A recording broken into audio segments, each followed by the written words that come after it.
Hello friends, मैं are कृष्णवत्स अपने YouTube channel पे आप सभी का स्वागत करता हूँ। आज जो मैं टॉपिक डिस्कस करने जा रहा हूँ वो क्लास 10th स्टूडेंट्स के लिए है और उनके पेरेंट्स के लिए भी है। जो भी स्टूडेंट क्लास 10th में हैं या फिर अभी जस्ट पास आउट हुए हैं, उनके मन में बहुत ही ज़्यादा कन्फ्यूज़न होगा कि वो कौन सा कोर्स आगे लें जो कि उनके लिए हेल्पफुल होगा।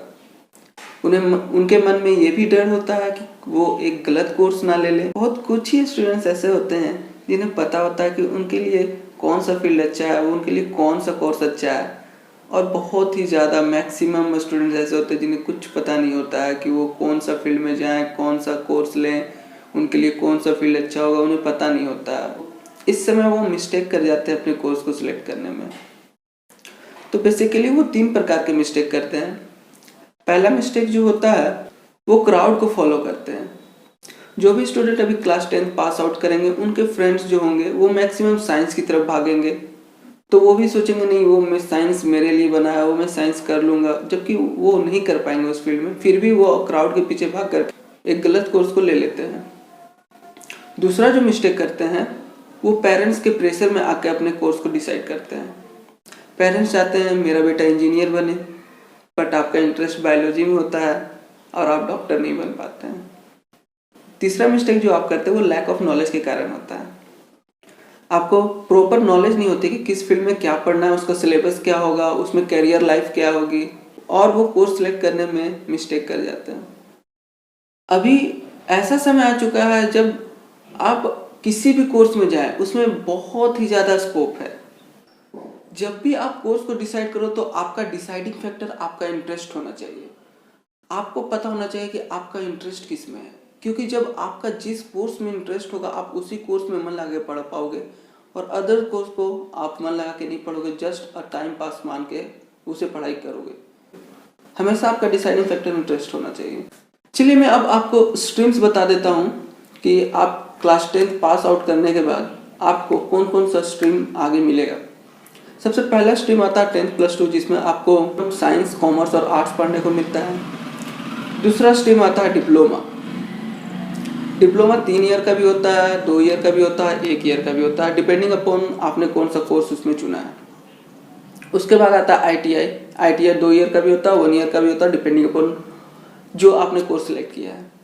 उसके बाद आता है पैरामेडिकल कोर्सेज, जिसमें आपको लेबोरेटरी टेक्नीशियन वगैरह की पढ़ाई करनी पड़ती है। तो सबसे पहले मैं डिस्कस करना चाहूँगा 10+2 के बारे में, जिसमें मैक्सिमम स्टूडेंट्स जाते हैं। 10+2 में साइंस आता है, कॉमर्स आता है और आर्ट्स आता है।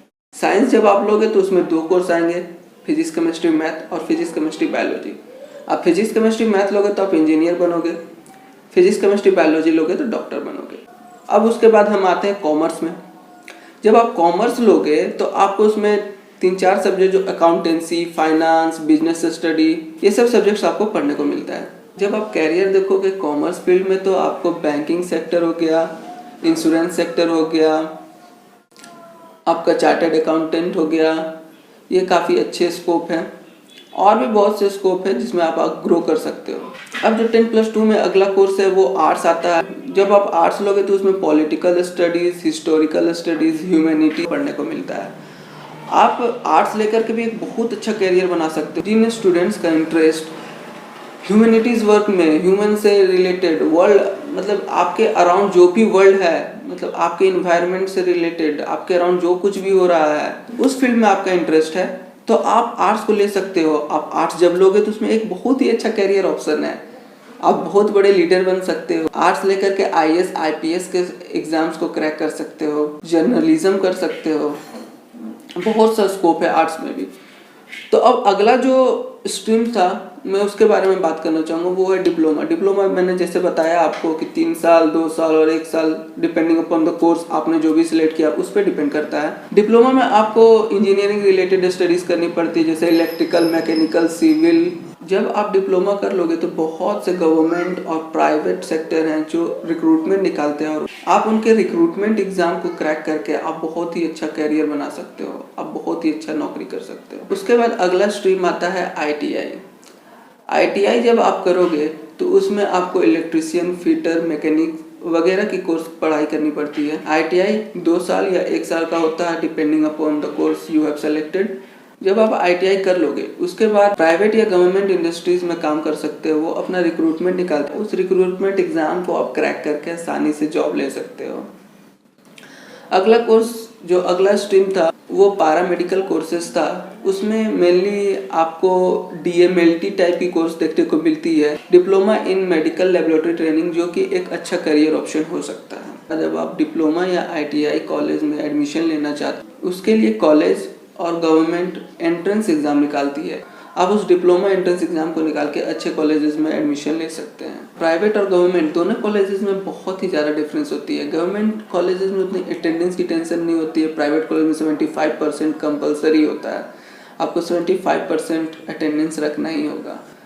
गवर्नमेंट कॉलेज में आप जितना 3 साल का अगर कोर्स है आपका और 3 साल का आप जो फी दोगे गवर्नमेंट कॉलेज में, वो आपको 1 ईयर का प्राइवेट कॉलेज में देना पड़ेगा। तो सोच लो कितना फी डिफरेंस होता है। आप ट्राई करें एक अच्छा रैंक लाने का जिससे आपको गवर्नमेंट कॉलेज ही मिले। मैंने जो भी बताया, अगर उसके बारे में डिटेल में आपको किसी चीज़ की जानकारी चाहिए तो आप कमेंट कर सकते हैं, मैं आपको जरूर हेल्प करूंगा। जाने से पहले मैं आपको बोलना चाहूँगा, अगर मेरी बताई गई एक भी चीज़ आपको जरा सा भी अच्छी लगी हो तो प्लीज़ लाइक कर दीजिएगा इस वीडियो को, सब्सक्राइब कर दीजिएगा और नोटिफिकेशन बेल दबा दीजिएगा ताकि मेरी हेल्पफुल वीडियोज़ आपको आगे भी मिलती रहे।